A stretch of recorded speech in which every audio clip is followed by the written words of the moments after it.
Bonjour à tous, je vous invite à vous abonner à cette chaîne, à aimer, à partager, à commenter ces vidéos, c'est très important. C'est une manière de nous soutenir. Merci à vous tous. Que dis-je, des soignants, des chercheurs, des scientifiques résistants, et puis avec nous, l'une des vedettes de ces scientifiques de résistance, Alexandra Henrionco, des scientifiques, chercheurs, spécialistes de l'ARN, fondatrice de l'Institut de recherche Simplissima. Bonjour Alexandra Henrionco. Bonjour Clémence. Et merci à vous d'être avec nous ce matin.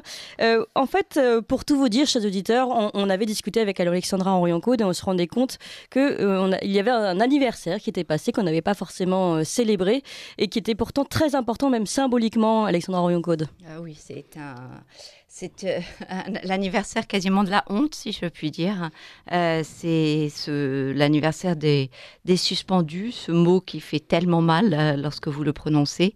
Depuis le 15 septembre 2021, nous sommes rendus au 390e jour sans travail, d'une façon aveugle, c'est-à-dire 1 an et 25 jours que des soignants, des pompiers évidemment aussi, on leur a confisqué leur outil de travail. Et donc c'est l'anniversaire de l'indignité de ceux qui ont eu cette honteuse idée, non seulement de confisquer un outil de travail, mais en plus de soustraire les patients à des médecins. Et donc, en fait, il y a des milliers de patients qui se sont retrouvés orphelins des médecins en qui ils avaient confiance, que ce soit parfois des oncologues, donc en plein parcours de santé, oui. des psychiatres, j'en ai eu aussi, des directeurs de centres de référence de maladies génétiques. Je peux vous en citer des gens qui avaient des rôles absolument clés dans le système de santé. Je pense aussi à tous ceux dont on parle moins, qui sont les intermédiaires, les aides-soignants, les infirmières. Et infirmières. Et donc, tout cela, vraiment, j'insiste sur cette importance de la honte, car aucun pays ne l'a implémenté. Même la Belgique a dit on va faire ça. Finalement, dans les faits, il y a une souplesse qui permet... Nous sommes vraiment le seul à avoir eu ces soignants suspendus. En tout cas, je n'ai pas eu écho d'autres. Vous savez, on ne peut jamais tout savoir, mais je n'ai jamais eu écho de... et ça, c'est d'une telle violence ailleurs. Et ça, c'est quand même aussi pour moi très important parce que ça veut dire qu'il y a une possibilité de s'en sortir.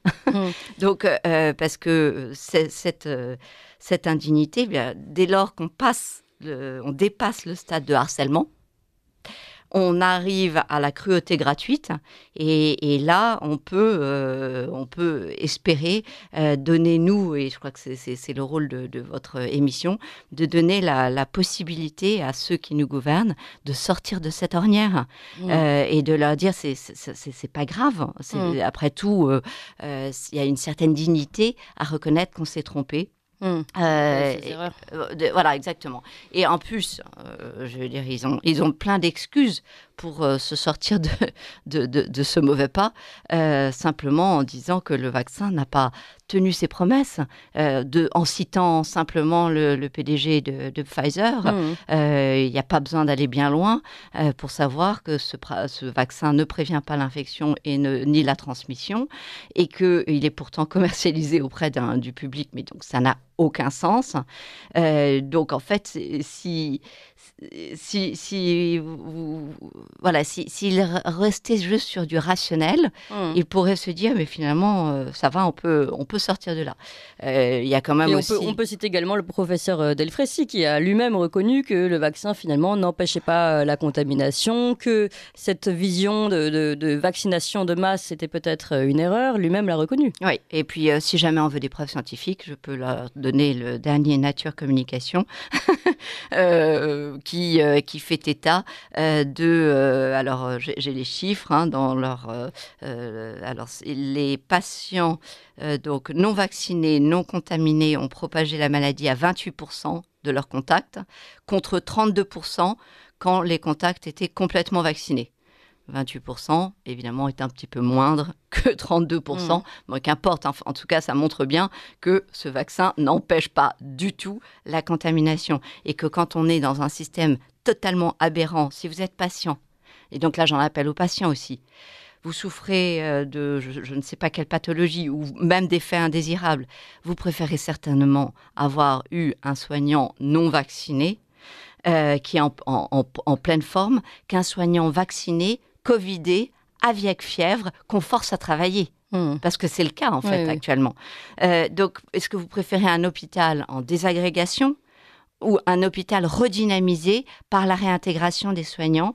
Je pense que vraiment, il y a cette obstination, pour moi, relève de la perversion sadique. Et je pèse mes mots, vous me connaissez, je n'utilise pas des mots aussi violents d'habitude. Et donc, je pense que, voilà, on fêtait Yom Kippour il y a quelques jours, cette belle fête de demander pardon. Eh bien, je pense que je peux vous dire que des amis soignants vaccinés qui sont exsangues à l'hôpital, ils seraient absolument enchantés de voir leurs collègues revenir. Ils seraient soulagés parce qu'en fait, cette situation pèse à tout l'hôpital. Évidemment qu'ils savent, parce qu'au début, ils ne savaient pas. Ils sont partis avec une telle violence que en fait, ceux qui étaient restés à l'hôpital n'ont même pas réalisé que leurs collègues... Un effet de sidération. Voilà, donc... Après, je peux trouver des éléments positifs parce que vous me connaissez, je trouve toujours des éléments positifs. Déjà, en venant, j'ai vu la pleine lune. C'est quand même pas banal de venir le matin. Je peux pas vous dire, chers auditeurs. Mais vous avez de la chance de venir si tôt. Hein. Oui, c'est ça. Le soleil brille pas, chers auditeurs, aujourd'hui, mais la lune brille. Elle est pleine et elle est belle. Le côté positif, et on avait discuté ensemble, c'est l'autre volet finalement. Il y a ces soignants suspendus, mais il y a aussi des chercheurs, des scientifiques dont vous faites partie, qui continuent de vous rassembler envers et contre tout. Oui. Et ça depuis des nouveaux liens. Oui, absolument. Et puis j'ai envie de dire, face à l'actualité brûlante de ces scènes invraisemblables de faire la queue pour prendre de l'essence à la station, eh bien, il y a cette solidarité que du coup, le gouvernement a mis en place, sans s'en rendre compte, dans ce monde, justement, des suspendus et de leurs amis. Il y a vraiment des choses extraordinaires. Je vous lis juste ce témoignage que j'ai trouvé terrible. D'un suspendu qui se sent pas bien. Ma responsabilité médicale est immense. Le mensonge et la manipulation sont omis de mon travail. En rapport à mes responsabilités, mon salaire est minable. Dois-je accepter d'être suspendu par des types gavés de conflits d'intérêts, mentant et manipulant 7 jours sur 7 ? Donc, c'est vrai que quand on lit ça, on voit l'intelligence sidérante de ces gens qui ne comprennent pas ce qu'ils vivent. Leur vocation également, leur volonté de soigner, de soins. On ne soigne pas si jamais on ne veut pas.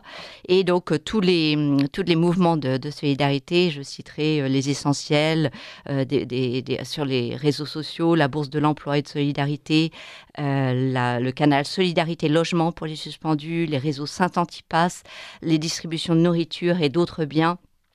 Donc, le côté positif, c'est que ils ont vraiment mis en place une société solidaire qui a ouvert les yeux peut-être un petit peu avant les autres. Ah, bien sûr, avant les autres vont finir par ouvrir les yeux également, contraints par d'autres. Contraints par l'actualité. D'autres infortunes. Après, il n'y a plus de moutarde, il n'y a plus d'essence. Oui, c'est ça. Et donc, on voit bien qu'il n'y a plus de chauffage, il n'y aura plus de col roulé, ils seront tous à l'Élysée. Donc, si jamais il y en a besoin, je pense qu'ils feront peut-être une petite braderie pour Noël, je ne sais pas.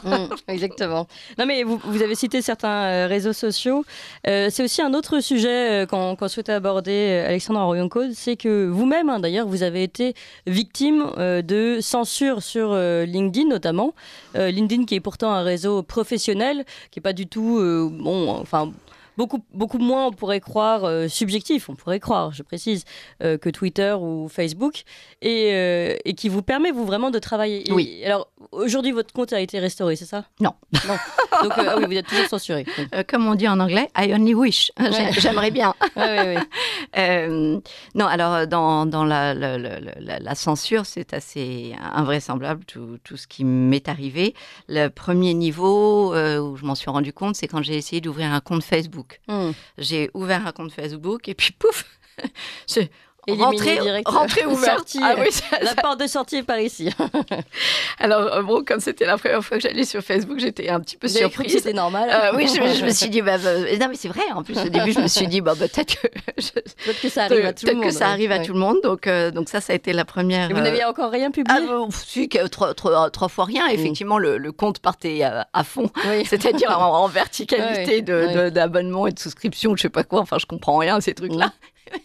Donc ça, c'était une première sidération.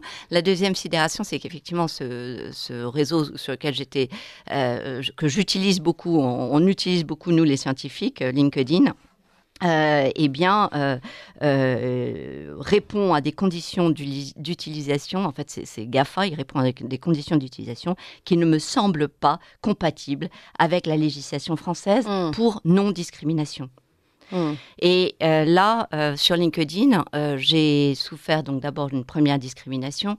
À l'époque, je sais très bien, ce n'était pas un post qui les a fait réagir, c'est parce que j'étais en échange sur vous savez, les commentaires, donc on crée des conversations avec des chercheurs israéliens sur le fait que les données de Euromomo, qui est le site qui montre notamment au niveau démographique les excès de mortalité, indiquer des excès de mortalité post-vaccinaux.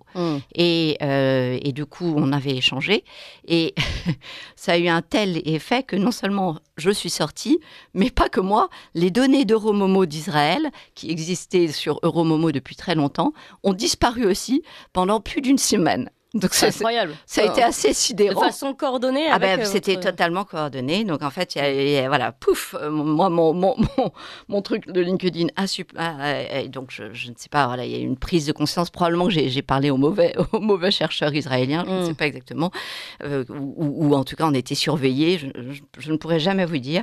Et donc voilà. Donc là, je suis sortie. Alors après, j'ai fait amende honorable, ce qu'on appelle. C'est insupportable. Où vous donnez votre carte d'identité. Enfin, vraiment. J'ai eu beaucoup de mal, mais on m'a conseillé de le faire.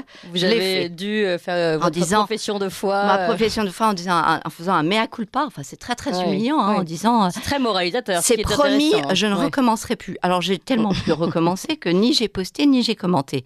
Et là, je suis sortie aussi. Ah oui. Bon. Ça s'appelle le délit de sale gueule. Oui. Je pense que vraiment, ma tête ne leur revient pas. Donc, leur revient pas.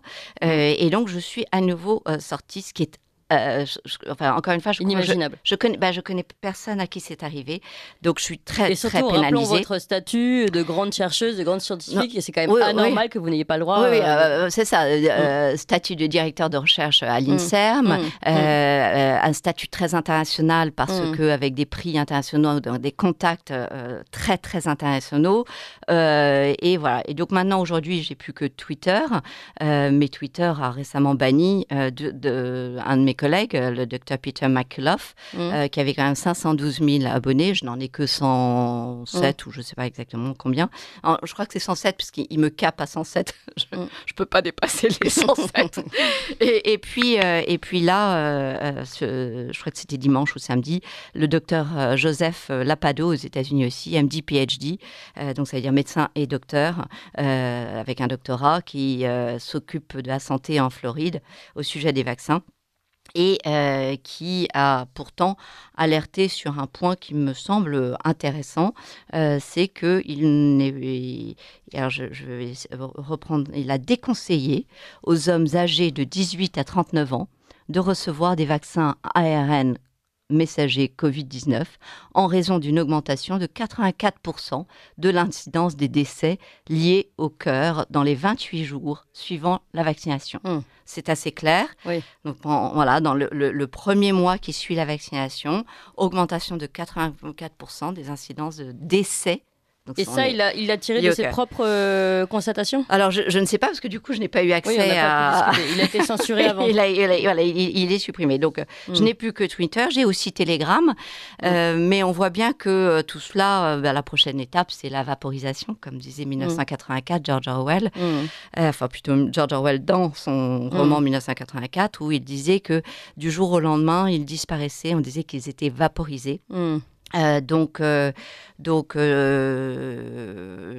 faut que vos auditeurs le comprennent, parce qu'il y en a beaucoup qui me disent « Oh, on vous suit, madame, on vous suit », mais vous pouvez ne me suivre que jusqu'à un certain point. Et ça, j'en ai terriblement conscience. Et ils sont vraiment, j'ai vraiment des gens qui sont vraiment amour avec moi et qui me tiennent aussi à bout de bras. Mais à la fois, je ne peux pas m'empêcher de penser à la suite. La suite, c'est ma vaporisation de mon existence digitale. Ça veut dire quoi? Ça veut dire, déjà, j'ai une réécriture. Mon compte Wikipédia aussi a été modifié. Alors ça, c'est un vrai sujet. Voilà, c'est-à-dire que non, ça a été... Donc, supprimée. Donc, j'avais une page Wikipédia qui a été supprimée, puis remise au goût du jour. Et depuis, je crois même que les gens qui veulent intervenir sur ma page Wikipédia sont bloqués parce qu'il y a eu trop de batailles. Parce qu'effectivement, les informations, et je tiens à le préciser, qui sont sur mon Wikipédia, sont fausses. Pourquoi elles sont fausses? Parce qu'elles sont basées sur des articles du Monde et d'autres parisiens et autres qui ne m'ont jamais interviewée et donc qui sont erronés. Donc on est voilà, et la pétition qu'on avait faite avec le docteur Beramoun. Oui, vous avez lancé une pétition concernant le LinkedIn. Hein. Voilà, concernant LinkedIn. Pour avoir le droit de récupérer en tant que chercheur scientifique et dans le droit de votre recherche, tout simplement, d'avoir le droit de récupérer ce compte. C'est ça. Et c'était tous les scientifiques du monde entier en disant, mais la science est une hypothèse, ce qui veut dire expérimentation, ce qui veut dire discussion des résultats que nous avons, et ce qui veut dire aussi que nous avons besoin du temps et de ce temps de la discussion. Et LinkedIn, en ce sens, je vais faire de la publicité pour ce réseau, est formidable. Donc, si les représentants de LinkedIn France m'entendent, ils ont toutes mes requêtes par mes emails qui disent « S'il vous plaît, je veux bien à nouveau un compte, hein. » Enfin, toujours mon compte, réouvrir mon compte. Et ils ne daignent même pas me répondre. Au nom de la science. Au nom de la science, je leur demande cela. Comprenez que le consensus scientifique n'a jamais été celui qui permettait les découvertes. Au contraire, c'est celui qui permet le statu quo de la science. J'aimerais bien qu'on revienne là-dessus, Alexandra Orienco, pour conclure sur la science. On a entendu beaucoup dernièrement, c'était Olivier Véran qui parlait du professeur Raoult en disant la science a été bafouée. Je crois qu'également qu'ils ont parlé de charlatanisme. Je crois qu'également ça a été le cas d'un prix Nobel de physique qui a dit ceux qui remettent en question la science sont des complotistes. Et toujours derrière, il visait le professeur Raoult. Toujours la science, comme s'il n'y avait qu'un récit de la science. Et c'est étrange que cela vienne justement de scientifiques. De scientifiques. Est-ce qu'ils ont oublié la primeur de la science, c'est-à-dire le débat scientifique? La construction parle de débat. La formule que vous employez, je ne sais pas si vous la citez dans le texte, de remettre en question la science, et n'a aucun sens.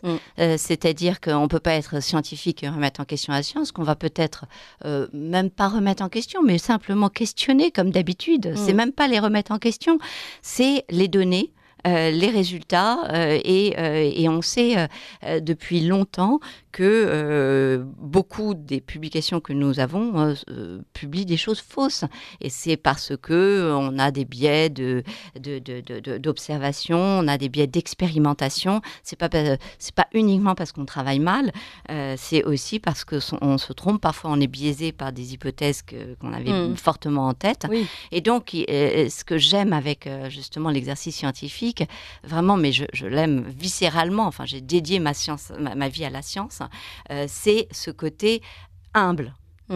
Humble devant la connaissance. On sait que quel que soit ce qu'on découvre, c'est toujours des unités infiniment fractales par rapport à l'immensité de ce qui nous reste à découvrir. Exactement. Globale. Et donc ça rend humble. Et on a bien vu tous, en tant que scientifiques, que parfois on faisait fausse route, que d'autres faisaient fausse route. En fait, il n'existe personne qui ait raison systématiquement. Ça n'existe pas. Là encore, si vous me permettez de citer un de mes collègues, le grand professeur de microbiologie de l'université Tel Aviv, qui à l'occasion de Yom Kippour a fait le Yom Kippour de la science. Il a dit « La science est basée sur la correction des erreurs ». Et il a là, ça dit bien ce que ça veut dire. Ça dit bien ce que ça veut dire. Et il a en plus rajouté un mea culpa que je trouve très, très merveilleux. Donc, je vais faire le mien. « J'avais tort quand j'ai recommandé les masques et je l'ai admis, dit-il. » Alors, je vais dire la même chose. Car, alors, je n'ai pas recommandé les masques, mais j'ai pris en exemple, en avril 2020, les des exemples des pays qui s'en sortaient bien de leur mortalité par rapport à l'épidémie Covid. Et j'avais remarqué que et ils avaient des masques et ils testaient plus souvent et du coup mettaient en quarantaine les patients. Donc moi aussi je dis que j'avais tort quand je recommandais, quand je pensais que ces masques avaient été la solution. J'avais tort dit-il, lorsque j'ai précédemment recommandé les vaccins coronavirus parce que je croyais les études publiées sur leur efficacité et leur innocuité. L'erreur est humaine. Dit-il. Alors ça, je n'ai jamais recommandé ces vaccins pour la bonne et simple raison que je savais très tôt qu'il n'existait pas de vaccin anti-coronavirus qui ait jamais fonctionné. Donc c'était juste sur la base scientifique des anti-coronavirus. C'était pas très compliqué d'aller loin. Après, ça a été sur l'ARN, etc. Et puis il finit sur tromper et salir tout en ayant un conflit d'intérêts n'est ni scientifique ni moral, mais corrompu et dégoûtant. Merci beaucoup en tout cas Alexandra Henrion-Côte pour ce grand pardon. Nous aussi on vous pardonne et pourtant qui rappelle votre humilité puisque vous êtes une grande chercheuse. Je voudrais seulement vous poser une dernière question pour finir et pour finir justement sur notre avenir. Qu'est-ce que vous conseillez toujours à nos auditeurs, ceux qui vous écoutent, ceux qui vous suivent? Vous le dites, hein, ils sont très très nombreux à essayer de suivre vos propos. Aujourd'hui on en est où dans la bataille et qu'est-ce qu'il faut attendre? Je ne pensais pas que vous me poseriez cette question, mais ça tombe bien, j'ai la réponse. Et je profite de cette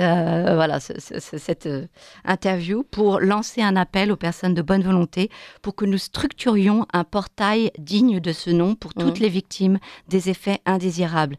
Il y a simplement sur les différentes maladies qu'ils reçoivent, alors ça peut être des troubles du cycle, où est mon cycle formidablement structuré. Ils font un travail. Mélodie est vraiment exceptionnelle. Il y a aussi là un nouveau, je crois que c'est un garçon, un homme derrière les acouphènes qui fait un travail extraordinaire. Donc, vous voyez, de structurer chaque effet indésirable. Comme l'a fait Mélodie pour Où est mon cycle, mais dans chaque... ou comme le fait ce monsieur. Et en fait, à chaque fois, on a un accueil, des témoignages, une boîte à outils pour les patients parce qu'ils se retrouvent un petit peu démunis, l'évolution des connaissances et les publications médicales de façon très importante parce que ça m'amène au deuxième point. Donc, si on avait ce portail où systématiquement les gens vont et savent qu'ils risquent de trouver leurs conditions, je pense à la névrite optique dont a souffert mon collègue Thierry Frébourg de Rouen, généticien, un homme vraiment exquis dont je veux saluer la mémoire. Et en fait, son frère vient de révéler qu'il avait été vacciné, qu'il avait souffert d'une névrite optique et que c'est dans les complications de la prise en charge d'un névrite optique qu'il était décédé. L'enquête en dira davantage, n'empêche que les névrites optiques, elles ne sont pas isolées post-vaccinales. Et donc là encore, la famille de Thierry Frébourg structurant son attaque à l'hôpital, alors que vraiment cet homme a dédié sa vie à cet hôpital de Rouen. Il était fantastique, non seulement à Rouen, du coup, faire l'essor de Rouen au niveau de la France et au niveau de la France au niveau international. Et donc, en fait, qu'est-ce qu'il faut faire à chaque fois? Il faut signaler. Et donc, j'aimerais que sous notre vidéo, on ait le lien qui permette ce signalement. signalement.social-santé.gouv.fr. Vous devez signaler parce que si vous ne voulez plus recevoir de doses de vaccin Covid, il vous faut tout simplement un certificat de contre-indication vaccinale. Et si les médecins refusent de vous en faire un, alors que les effets indésirables que vous avez ont été constatés par d'autres, sont l'objet de publications médicales, c'est une erreur médicale qu'ils font, Et ça, c'est quand même très, très important de trouver, tant pis, un médecin. Donc, c'est un parcours du combattant, je le sais, mais il faut poursuivre jusqu'à envoyer à la caisse d'assurance maladie pour validation le certificat de contre-indication. Et à ce moment-là, vous avez possibilité ils vont peut-être vous refuser. Qu'importe, vous pouvez faire appel. Donc, vous voyez, il y a tout le temps. Et après, il y a des indemnisations par l'ONIAM, l'Office national d'indemnisation des accidents médicaux. Il y a informer votre entourage. Si vous aimez ceux qui vous entourent, ayez le courage de témoigner sur ce qui vous arrive, parce que sinon... Et puis, dernier point, ça vraiment c'est important, essayez de ne pas contracter le Covid. Parce qu'on sait très bien que le terrain inflammatoire sur un vacciné va exacerber bon nombre de conditions. Ça, on commence à le comprendre. Donc voilà, tous ces aspects, à mon avis, sont très importants à suivre. Et alors, on va remettre ce lien, signalement-social-santé.gouv.fr, c'est ça? C'est ça, oui, c'est ça. Alors, de toute façon, on le remettra, chers auditeurs, en dessous de toutes nos vidéos que vous pourrez parce trouver qu'après, il y a évidemment des hashtags à la fin des choses. On vous remettra sur Twitter et sur tous nos réseaux, qui sont encore ouverts, bien heureusement, pour que vous puissiez suivre cette plateforme dont parle Alexandra Orion-Cône. Merci infiniment, Alexandra Orion-Cône. Je rappelle que vous êtes scientifique, chercheur, spécialiste de l'ARN et fondatrice de l'Institut de recherche Simplicima. Merci encore. Oui. Pour les médecins, je leur rappelle quand même que prévenir, parce que finalement, s'ils aident leurs patients dans cette démarche, ils sont dans une démarche de prévention, et prévenir, ça veut dire prévenir en temps réel et pas rétrospectivement. Donc, j'alerte tous les médecins sur l'importance de collaborer sur cet aspect-là, parce que l'histoire est méchante et risque de le retour de bâton. Dire. Oui. Bon, voilà. Message reçu, je pense. Merci beaucoup, Alexandra. Merci à vous.